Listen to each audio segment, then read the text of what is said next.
About the 19th Amendment. In 1870, the 15th Amendment was ratified to prohibit states from denying male citizens the right to vote based on race, color, or previous condition of servitude. And people love to point out that Black men were granted the right to vote in the Constitution before Black women were. But yeah, don't do that. While it is true that after the Civil War, Black men were allowed to vote under the 15th Amendment for Reconstruction governments across the South, particularly, let's not forget that white men put an end to Reconstruction violently, lynching and white riots and the Klan and vigilante murders. And the 13th Amendment was ratified the same year that the Civil War ended, made it easier for states to take advantage of the exception clause of that amendment to ramp up institutional efforts to criminalize Black men, to not only return them to bondage, but to take away that right to vote that the 15th Amendment supposedly guaranteed because they were criminals. But the 14th Amendment that was ratified in July 1868 that repealed the 3/5 clause of the Constitution and that was supposed to ensure that all male citizens over age 21, no matter their race, had a right to vote. But that amendment also has an exception clause, and we don't ever talk about that because Section 2 of that amendment, the 14th, puts forth that states that disenfranchise eligible men from voting will have their representation in Congress reduced by the proportional number of men denied the vote, except if those men were denied the vote, quote, for participation in rebellion or other crime.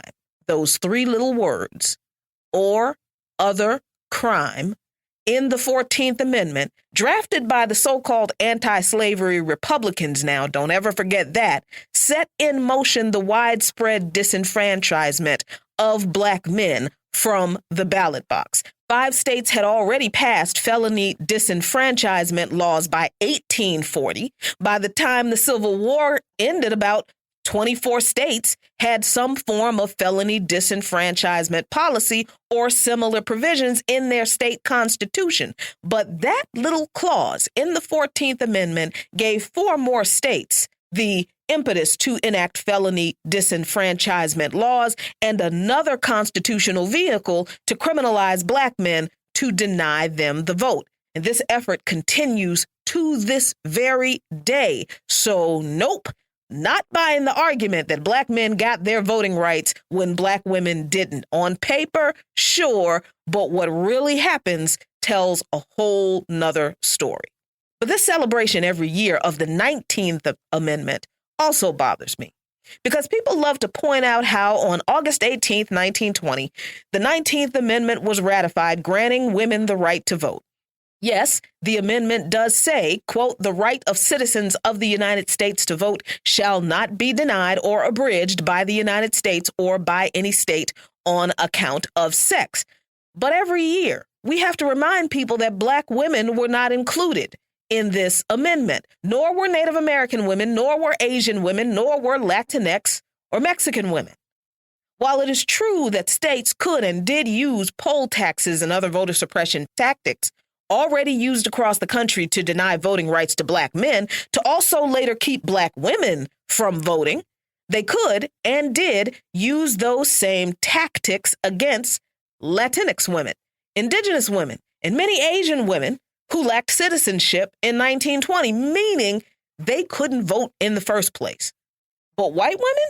I don't think any of that happened a lot to white women. Look, I'm sure there were some efforts to keep women from exercising their rights to vote on some level, but whatever they were, it was never on the scale of the sustained and concerted efforts to keep Black people and other non-white people from voting. I think the 19th Amendment might be one of the few times in the history of passing laws in this country when white men were like, well, okay then, and just pretty much did what the law said they should do, which was to not stop white women from voting, white women. And this idea that white women generally fought for the right to vote for Black people after the 19th Amendment was passed, well, no. Some did, yes, but the heroines of the suffragette movement and many white women in the suffragette movement, well, they were racist.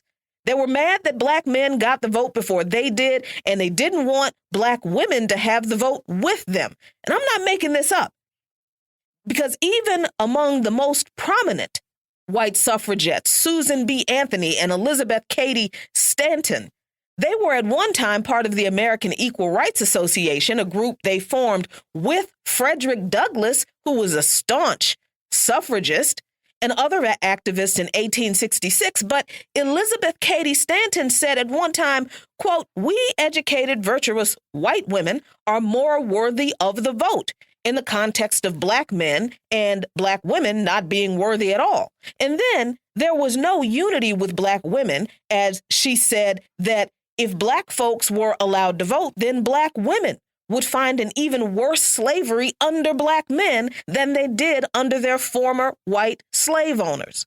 And then Susan B. Anthony said when she refused to support the 15th Amendment that Frederick Douglass supported that enfranchised black men, Anthony said, quote, "Think of Patrick and I can't say that word, but it starts with an S and ends with an O, and Hans and Young Tung, who do not know the difference between a monarchy and a republic, who cannot read the Declaration of Independence or Webster's spelling book, making laws for Susan B. Anthony.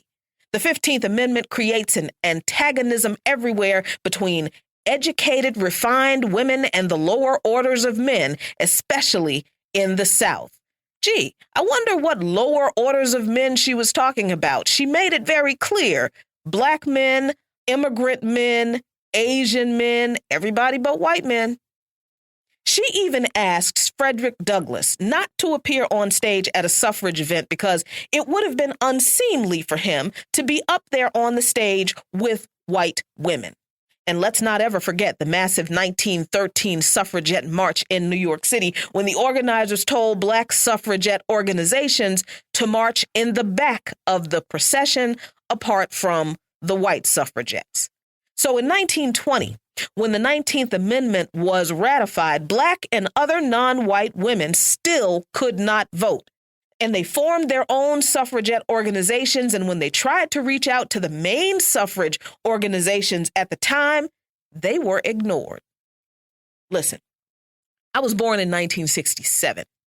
My grandmama voted for the first time in her life, just 2 years before I was born. She was 39 years old.